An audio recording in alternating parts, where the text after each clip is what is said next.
ನಾಯಕ ಹುಡುಗ ಅವ್ನು ಕೆಲಸ ಮಾಡೋನು, ಓಕೆ, ಅವ್ನು ಪಿಕಪ್ ಡ್ರೈವರ್ ಅವನನ್ನು ಬಾಡಿಗೆ ಕರೆದ್ಬಿಟ್ಟು ಈ ಥರ ಹೊಡೆಯೋದು ಸರಿಯಲ್ಲ ಸರ್. ಏಕೆಂದರೆ ಯಾರು ತಪ್ಪು ಮಾಡಿದ್ರೆ ಅವ್ರಿಗೆ ಏನಾದರೂ ಮಾಡಲಿ ಪರವಾಗಿಲ್ಲ.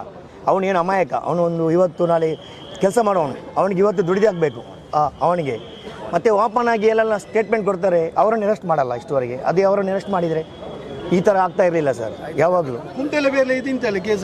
ಅವನದು ಏನೇನು ಯಾರು ಬರತ್ತಂತ ಗುಂಡಿಲ್ಲ, ಅವನು ಏನೆಲ್ಲ ಸ್ಟೇಟ್ಮೆಂಟ್ ಕೊಡ್ತಾನೆ, ಯಾರು ಅವನ ಮೇಲೆ ಏನು ಫ್ರೆಶರ್ ಆಗಿ ಒಂದು ಅರೆಸ್ಟ್ ಮಾಡಿದರೆ ಇಲ್ಲ, ಯಾರು ಮಾಡೋಕ್ಕಾಗಲ್ಲ. ಸುಮ್ಮನೆ ಅಮಾಯಕರನ್ನು ಸುಮ್ಮನೆ ಅಮಾಯಕ ಇವತ್ತು ಇವನು ನಾಳೆ ನಾವು ಹಂಗೇನೆ ಏನು ಮಾಡೋಕ್ಕಾಗಲ್ಲ ಸರ್. ಇದೇ ಆಗೋದು ಮಂಗಳೂರಲ್ಲಿ.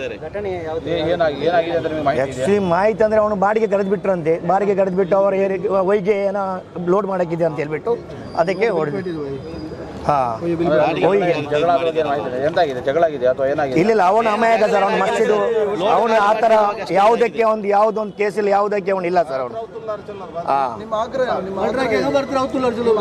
ಯಾರು ಇವಾಗ ಸ್ಟೇಟ್ಮೆಂಟ್ ನಾವು ಏನು ಹೇಳ್ತಿಲ್ಲ, ಇಲ್ಲಿ ಪಬ್ಲಿಕ್ ಗೊತ್ತಲ್ಲ ಯಾರು ಸ್ಟೇಟ್ಮೆಂಟ್ ಕೊಟ್ಟಿದ್ದಾರೆ ಅವರೇ, ಮತ್ತೆ ಅವರೇ ಮಾಡೋದಲ್ಲ ಈ ಥರ ಓಪನ್ ಆಗಿ ಹೇಳ್ತಾರೆ. ಏನು ಸ್ಟಿಚ್ ಮಾಡೋಕ್ಕೆ ಇದು ಮಾಡೋಕ್ಕೆ ಇರಬಾರ್ದು, ಸ್ಟಿಚ್ ಮಾಡೋಕ್ಕೆ ಒಂದು ಅವರಿಗೆ ಇದು ಸಹ ಸಿಗಬಾರ್ದು, ಆ ಥರ ನಾವು ಹೊಡಿಬೇಕಂತೇಳಿ ಸ್ಟೇಟ್ಮೆಂಟ್ ಕೊಡ್ತಾರೆ.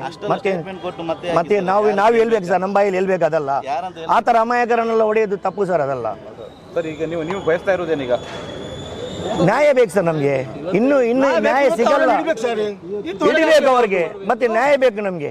ಈ ತರ ಅಮಾಯಕರನ್ನು ನೋಡಿದ್ರೆ ಏನ್ ಸರ್, ಸುಮ್ಮನೆ ಅವ್ರು ದುಡಿಯೋರು ಸರ್. ಈ ತರ ಮಂಗಳೂರಲ್ಲಿ ಈ ತರ ಇದೇ ತರ ನೋಡಿ, ಮೊನ್ನೆ ಇದೆಲ್ಲ ಕೇಸ್ ಆಗಿದೆ, ಎಷ್ಟೆಲ್ಲ ಕೇಸ್ ಆಗಿದೆ, ಸಣ್ಣ ಕೇಸ್ ಆಗಿದೆ, ಕುಂಡಲ ಮೇಲೆ ಕೇಸ್ ಆಗಿದೆ. ಇದನ್ನು ಅವನು ಯಾರನ್ನು ಅರೆಸ್ಟ್ ಮಾಡಲಿಲ್ಲ, ಇದೇ ಒಂದೇ ಕಾರಣ ಆಯಿತು. ಮೊನ್ನೆ ಬಜಪೆಯಲ್ಲಿ ಪರ್ಮಿಷನ್ ಇಲ್ಲದೆ ಅವರು ಎಂತ ಪ್ರತಿಭಟನೆ ಮಾಡಿದ್ರು, ಅದು ಕೂಡ ಅವರನ್ನು ಅರೆಸ್ಟ್ ಮಾಡಲಿಲ್ಲ. ಒಂದು ಜೀವಕ್ಕೆ 3 ತೆಗಿತಾರೆ ಅಂತ ಅದೇ ಮಾಡಿದವರು. ಅವರನ್ನ ಅರೆಸ್ಟ್ ಮಾಡಿದ್ರೆ ಈ ತರ ಆಗಲಿಕ್ಕೆ ಸಾಧ್ಯ ಇಲ್ಲ ಅಂತ ನಮ್ಮ ಅಭಿಪ್ರಾಯ. ಅವರೆಲ್ಲ ಅರೆಸ್ಟ್ ಮಾಡಿದ್ರೆ ಇದೆಲ್ಲ ಈ ಶಾಂತಿ ಬರ್ತದೆ. ಇಲ್ಲಿ ಬೆಂಗಳೂರಿನಲ್ಲಿ ಶಾಂತಿ ಆಗೋದ್ರೆ ಇಂಥವರೆಲ್ಲ ಅರೆಸ್ಟ್ ಮಾಡಬೇಕು, ಆದರೆ ಖಂಡಿತವಾಗಿ ಶಾಂತಿ ಆಗ್ತದೆ. ಹೊಯ್ಗೆ ಬಾಡಿಗೆ ಅಂತ ಕರ್ಕೊಂಡು ಹೋಗಿ ರಹೀಮ್ ಮತ್ತು ಶಾಫಿ ಎಂಬವರನ್ನು ಬಹಳ ಕ್ರೂರವಾಗಿ ಹಿಂದಿನಿಂದ ಬಂದು ತಲವಾರು ದಾಳಿ ಮಾಡಿದ್ದಾರೆ.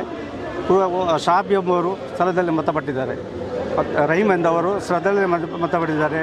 ಮತ್ತೊಬ್ಬರು ಇಲ್ಲಿ ಚಿಂತಾಜನಕ ಸ್ಥಿತಿಯಲ್ಲಿದ್ದಾರೆ. ಅಮಾಯಕ ಕಾರ್ಮಿಕ ಆಗಿ ದುಡಿಯುತ್ತಾ ಇದ್ದ ರಹೀಮ್ರವರು ಕಾರ್ಮಿಕರಾಗಿ ನಮಗೆ ಪರಿಚಯ ಇದೆ, ನಮ್ಮ ಕಾರ್ಮಿಕ ಸಂಘಟನೆಯಲ್ಲಿ ಇರುವವರು. ಅವರು ಇಂಥ ನೀಚ ಕೃತ್ಯವನ್ನು ಮಾಡುತ್ತಾರೆ ಅಂತ ನಮಗೆ ಭಾಳ ದುಃಖಕರವಾಗ್ತದೆ. ಇಂದಿನ ಪರಿಸ್ಥಿತಿಯಲ್ಲಿ ನೋಡಿ, ಮೊನ್ನೆ ಅಲ್ಲಿ ಪ್ರತಿಭಟನೆ ಆಗುವಾಗ ಎಷ್ಟು ಜನರನ್ನು ಅಲ್ಲಿ ಪ್ರಚೋದಿಸುತ್ತಿದ್ದಾರೆ, ಆ ಪ್ರಚೋದನೆಗೆ ಒಳಗಾಗಿ ಇಂದು ಈ ಕೃತ್ಯ ನಡೆದಿದೆ. ಇದನ್ನು ಈ ಸರ್ಕಾರವು ಗಂಭೀರವಾಗಿ ತೆಗಿಲೇಬೇಕು, ಇಲ್ಲದ್ರೆ ಕಾರ್ಮಿಕ ಸಂಘಟನೆ ನಾವು ಇದು ತೀವ್ರವಾಗಿ ಖಂಡಿಸುತ್ತದೆ. ಈ ಪ್ರಕರಣವನ್ನು ತೀವ್ರವಾಗಿ ಖಂಡಿಸುತ್ತದೆ. ಅದೇ ರೀತಿ ಈ ಕೃತ್ಯವನ್ನು ಮುಂದಿನ ದಿವಸದಲ್ಲಿ ಯಾವ ಕೃತ್ಯವಾಗಲಿ ಸರ್ಕಾರವು ಎಚ್ಚೆತ್ತುಕೊಂಡು ಇದನ್ನು ಭಾಳ ಮುತುವರ್ಜಿಯಿಂದ ಇದರ ಹಿಂದೆ ಇರುವ ಎಲ್ಲ ಶಕ್ತಿಗಳನ್ನು ಬಂಧನ ಮಾಡಬೇಕು. ಇಲ್ಲದಿದ್ದರೆ ನಮ್ಮ ಎಲ್ಲ ಹೋರಾಟವನ್ನು ನಾವು ಮಾಡ್ತಾ ಇದ್ದೇವೆ, ಇನ್ನೂ ಸಹ ತೀವ್ರವಾಗಿ ಹೋರಾಟ